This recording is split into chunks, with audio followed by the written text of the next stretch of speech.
नमस्कार, मैं हूं सत्यपाल और आप देख रहे हैं CWB हिंदी न्यूज।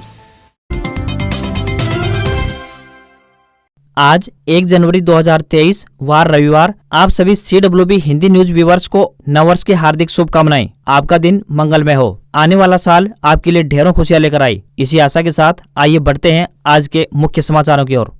हरियाणा मौसम अपडेट। हरियाणा में फिर ठंड का कहर जारी, जानी ताजा मौसम का हाल। हरियाणा में कुछ दिनों तक ठंड से राहत मिलने के बाद अब फिर से हालात बदलने जा रहे हैं। राज्य में कोहरे ने दस्तक दे दी है, जिससे ठंड बढ़ने की भी संभावना प्रबल हो चुकी है। मौसम विभाग ने 31 जनवरी से नए मौसम प्रणाली के बाद स्थिति बदलने के आसार जताए थे। अब ऐसा ही होता दिख रहा है। राज्य के अधिकतर इलाके ठंड की चपेट में बुरी तरह से आने लगे हैं। मौसम विभाग ने ताजा पूर्वानुमान भी जारी कर दिया है। मौसम विभाग के मुताबिक राज्य में आमतौर पर 4 जनवरी तक मौसम खुश्क रहने की संभावना जताई गई है। इस दौरान राज्य में उत्तरी व उत्तर पश्चिमी हवाएं चलने से रात्रि तापमान में गिरावट आने की भी उम्मीद है। अल सुबह व देर रात्रि धुंध रहने तथा कुछ एक स्थानों पर घना कोहरा छाए रहने की भी आशंका जताई है। साथ ही बीच बीच में शीत हवाएं भी चलेंगी। आने वाले नए साल में जनवरी के महीने में ठंड और बढ़ने की संभावना है। पहाड़ों पर हो रही बर्फ की वजह से हरियाणा और पंजाब में शीत लहर चल रही है, जिससे ठंड बढ़ती जा रही है।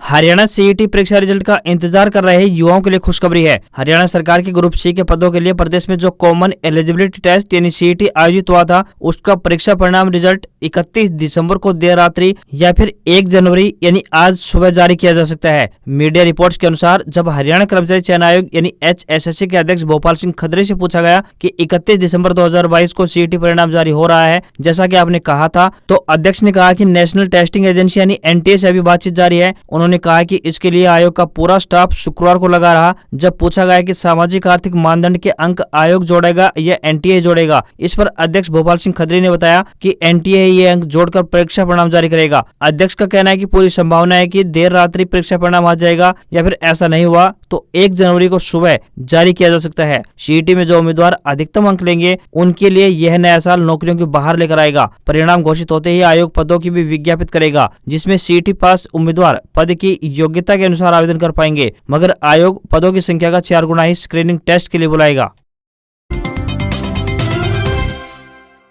CM मनोहर का जनता से सीधा संवाद। बोले पूरे राज्य में बंद होगी 10 साल पुरानी डीजल गाड़ियां, कार्ड गलत काटा तो डबल राशन देंगे। हरियाणा के मुख्यमंत्री मनोहर लाल खट्टर साल के अंतिम दिन जनता से सीधा संवाद कार्यक्रम में प्रतिभाग किया। CM ने प्रदेश के सभी लोगों को नववर्ष 2023 की शुभकामनाएं दी। उन्होंने कहा कि यह वर्ष सभी के लिए सुख और समृद्धि लेकर आए, सभी निरोगी व स्वस्थ रहे और प्रदेश और देश की उन्नति में अपना महत्वपूर्ण योगदान देते रहे। कार्यक्रम के दौरान मुख्यमंत्री ने कहा कि यदि किसी का कार्ड गलत तरीके से काटा गया है तो जनवरी के महीने में उसे ठीक कर दिया जाएगा। इसके साथ ही गलती सुधार के रूप में राशन कार्ड धारक को सरकार डबल राशन देगी। उन्होंने कहा कि यदि किसी को 20 किलो राशन मिलता है तो सरकार उसे 40 किलो राशन देगी। इसके लिए अधिकारियों को निर्देश जारी कर दिए हैं। साथ ही इस मामले में लापरवाही बरतने वाले अधिकारियों से इसकी वसूली भी सरकार करेगी। पूर्व CM भूपेंद्र सिंह हुड्डा बोले कांग्रेस की सरकार बनने पर जनता को मिलेगी PPP व प्रॉपर्टी ID के जंजाल से मुक्ति। परिवार पहचान पत्र बुजुर्गों की पेंशन और गरीबों का राशन कार्ड काटने का हथियार है। बिना किसी जानकारी व जांच पड़ताल के सरकार धड़ल्ले से लोगों की पेंशन व राशन बंद कर रही है, ये कहना है पूर्व मुख्यमंत्री और नेता प्रतिपक्ष भूपेंद्र सिंह हुड्डा का। हुड्डा ने कहा कि परिवार पहचान पत्र में लोगों की अनाप शनाप आय दिखाकर अब तक करीब 5 लाख बुजुर्गों की पेंशन और करीब 10 लाख गरीब परिवारों के राशन कार्ड काटे जा चुके हैं। बुजुर्ग और गरीब परिवार अब सरकारी दफ्तरों के चक्कर काट रहे हैं, लेकिन उन्हें कोई समाधान नजर नहीं आ रहा है। हुड्डा ने कहा कि परिवार पहचान पत्र में इस हद तक गड़बड़ झाला है कि 10 साल से दिल्ली पुलिस में सरकारी नौकरी करने वाले शख्स को तो BPL सूची में डाल दिया गया है और गरीब विधवाओं का नाम इस सूची से उड़ा दिया गया है। हुड्डा ने दोहराया कि भविष्य में कांग्रेस सरकार बनने पर जनता को PPP और प्रॉपर्टी ID जैसे जंजाल से मुक्ति दिलाई जाएगी। प्रत्येक योग्य बुजुर्ग को स्वघोषित आय के आधार पर पेंशन और गरीब परिवारों को पीले राशन कार्ड दिए जाएंगे। इसी तर्ज पर किसानों को मेरी फसल मेरा ब्यौरा से मुक्ति दी जाएगी, क्योंकि प्रत्येक किसान को उसकी फसल का MSP देना सरकार की जिम्मेदारी है। इसके लिए किसी पोर्टल की आवश्यकता नहीं है।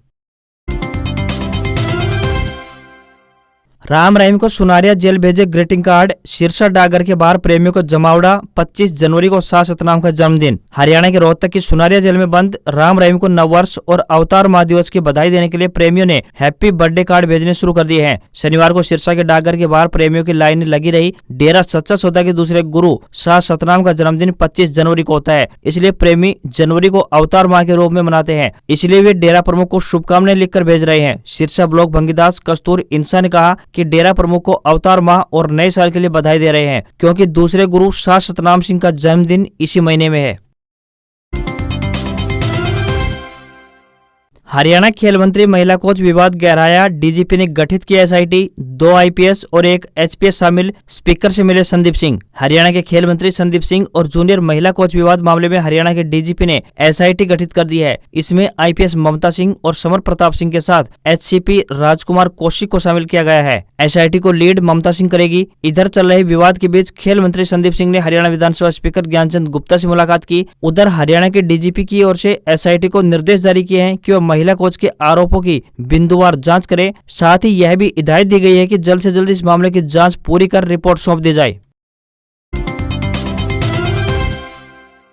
हिसार में चौधरीवास टोल फ्री टोल के 10 किलोमीटर के दायरे में आने वाले 11 गांव से वसूली बंद, किसानों से सहमति बनी। हिसार के राजगढ़ रोड पर अब से चौधरीवास टोल को आसपास के 10 गांव के ग्रामीणों के लिए निःशुल्क यानी फ्री कर दिया गया है। अभी तक किसानों को 300 रुपए का पास या फिर शहर जाने के लिए 65 रुपए अदा करने पड़ रहे थे और दोनों ओर के 130 रुपए शुल्क अदा करना पड़ रहा था। शनिवार को टोल मैनेजर और किसान नेताओं के बीच मीटिंग में यह फैसला हुआ है। हिसार से राजगढ़ रोड पर चौधरीवास टोल के आसपास के ग्रामीण अभी तक टोल देते आ रहे थे। 10 किलोमीटर के दायरे में आने वाले गाँव के ग्रामीण इसे निःशुल्क करने की मांग कर रहे थे। शनिवार को दोनों पक्षों में हुई मीटिंग में सहमति बनी। अब ग्रामीणों को अपनी गाड़ी का रजिस्ट्रेशन नंबर या फिर आधार कार्ड दिखाकर जाने दिया जाएगा। हरियाणा के गृह मंत्री ने मर्सिडीज को बताया रिस्की, ऋषभ पंत के हादसे पर दुख जताया। अनिल विज ने शॉकर टूटने पर लौटाई थी कार। हरियाणा के गृह एवं स्वास्थ्य मंत्री अनिल विज ने भारतीय क्रिकेटर ऋषभ पंत के मर्सिडीज गाड़ी के हादसे का शिकार होने पर दुख जताया है। गृह मंत्री ने कहा कि यह गंभीर मामला है कि मर्सिडीज गाड़ी का चलते चलते शॉकर टूट जाए। उन्होंने मर्सिडीज को रिस्की बताया और कहा कि इस गाड़ी में चलना खतरनाक है। उन्होंने भी चीफ सेक्रेटरी को चिट्ठी लिखकर गाड़ी वापस कर दी। इस मामले की जाँच एसआईटी कर रही है। बता दें कि गुरुग्राम में गृह मंत्री की मर्सिडीज गाड़ी का शॉकर टूट गया था। गत दिवस क्रिकेटर ऋषभ पंत की मर्सिडीज गाड़ी का भयंकर हादसा हो गया था, जिसमें पंत को गंभीर चोटें आई हैं।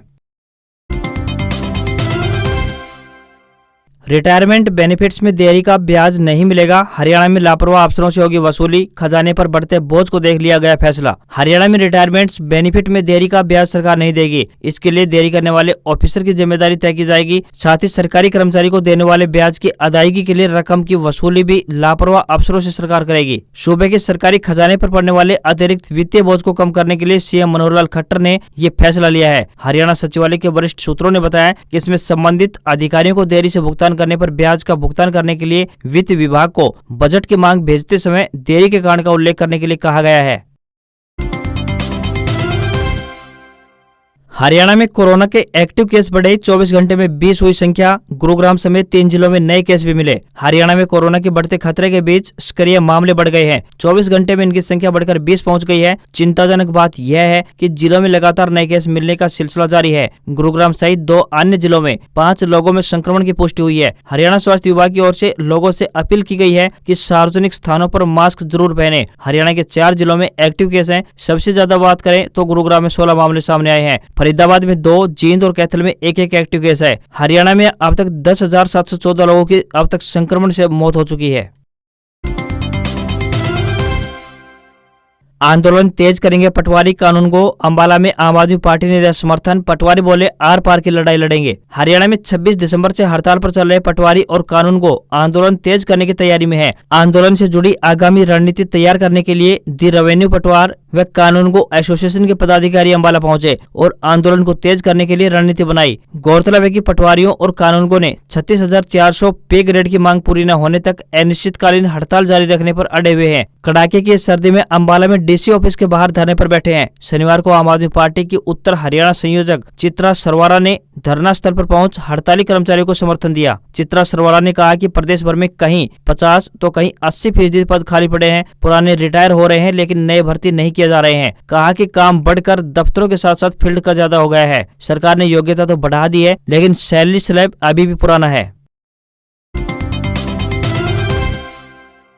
गन्ने का मूल्य नहीं बढ़ाए जाने के विरोध में सीएम सिटी करनाल का घेराव करेंगे किसान। भारतीय किसान यूनियन मान के प्रांतीय अध्यक्ष रतन मान ने कहा कि प्रदेश सरकार द्वारा गन्ना मूल्य में वृद्धि नहीं करने के विरोध में 19 जनवरी को सीएम सिटी करनाल का घेराव करेंगे। इस दौरान घेराव में यूनियन के राष्ट्रीय प्रवक्ता राकेश टिकैत भी भाग लेंगे। कहा कि हरियाणा सरकार गन्ने के मूल्य में वृद्धि नहीं कर रही है, जिससे प्रदेश भर के किसानों में रोष है। उन्होंने कहा कि भाकियों द्वारा गन्ना मूल्य वृद्धि को लेकर 2 बार प्रदेश भर में आंदोलन किया जा चुका है, मगर अब यूनियन गन्ना मूल्य वृद्धि को लेकर सख्त हो गई है। उन्होंने कहा कि प्रदेश सरकार द्वारा यदि गन्ने का मूल्य बढ़ाकर 450 रुपए प्रति क्विंटल नहीं किया गया तो यूनियन अपने आंदोलन को तेज करेगी। कहा कि 19 जनवरी को यूनियन के राष्ट्रीय प्रवक्ता राकेश टिकैत के नेतृत्व में सीएम सिटी करनाल का घेराव किया जाएगा। इस दौरान ट्रैक्टर रैली व पदयात्रा करके पूरे करनाल में घेराव किया जाएगा, जिसकी सारी जिम्मेदारी प्रशासन की होगी। इस घेराव के दौरान कैथल, अंबाला, पंचकुला, यमुनानगर, कुरुक्षेत्र, जींद समेत अन्य जिलों के हजारों किसान भाग लेंगे।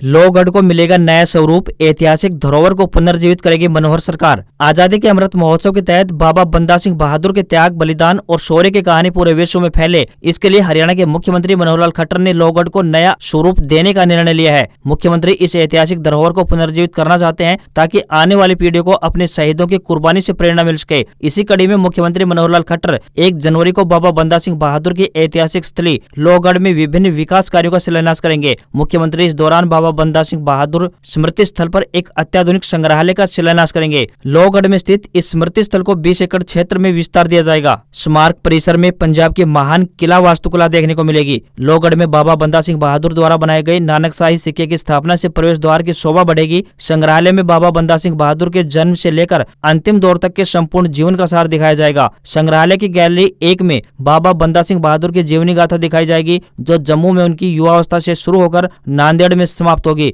जहां में गुरु गोविंद सिंह जी के बंदा बन जाते हैं। ICAR jobs update. भारतीय कृषि अनुसंधान संस्थान में आई क्षेत्रीय सहायक के पदों पर भर्ती, 10वीं पास भेजे आवेदन। भारतीय कृषि अनुसंधान संस्थान दिल्ली द्वारा क्षेत्रीय सहायक के पदों पर भर्ती के लिए आवेदन मांगे गए हैं। पुरुष और महिला दोनों वर्गों के उम्मीदवार आवेदन कर सकते हैं। आपको बता दें कि भर्तियां संविदा आधार पर की जाएंगी। जो भी उम्मीदवार इन पदों के लिए इच्छुक हैं वह ईमेल के जरिए अपने आवेदन भेज सकते हैं। आवेदन करने की अंतिम तिथि 18 जनवरी 2023 तय की गई है। इन पदों के लिए उम्मीदवार का 10वीं पास होना जरूरी है। यह भर्ती निःशुल्क की जाएगी। अधिकतम आयु 45 वर्ष निर्धारित की गई है। न्यूनतम आयु 18 वर्ष रहेगी। इन पदों के लिए उम्मीदवारों को ईमेल के जरिए आवेदन करने होंगे। केंद्र सरकार ने दिया बड़ा तोहफा, अब सरकारी बचत योजनाओं में 8% के हिसाब से मिलेगा ब्याज। केंद्र सरकार की तरफ से छोटी बचत योजनाओं की ब्याज दरों में बढ़ोतरी की गई है। बता दें कि इस फैसले का फायदा उन लोगों को होगा जो बचत करने के लिए सरकारी बचत योजनाओं में निवेश कर रहे हैं। यदि आप भी बचत के लिए किसान विकास पत्र, नेशनल सेविंग सर्टिफिकेट और पोस्ट की टर्म डिपॉजिट पर निर्भर करते हैं तो आज की यह खबर आपके लिए महत्वपूर्ण होने वाली है। इस फैसले के बाद से जमाकर्ताओं को छोटी बचत पर अब 8% के हिसाब से ब्याज मिलेगा। साल 2022 में सरकार की तरफ से सितंबर के बाद दिसंबर में दोबारा ब्याज दरों में बढ़ोतरी की गई है। सरकार की तरफ से अब की बार छोटी बचत योजनाओं में public provident fund, Sukanya Samriddhi योजना और पोस्ट ऑफिस आवर्ती जमा की ब्याज दरों में बढ़ोतरी नहीं की गई है। मौजूदा समय में पब्लिक प्रोविडेंट फंड पर 7.1%, वहीं सुकन्या समृद्धि योजना पर 7.6%, तो वहीं पोस्ट ऑफिस आवर्ती जमा पर 5.8% की दर से ब्याज दिया जा रहा है। आज खबरों बस इतना ही। देखते रहिए CWB हिंदी न्यूज। नमस्कार।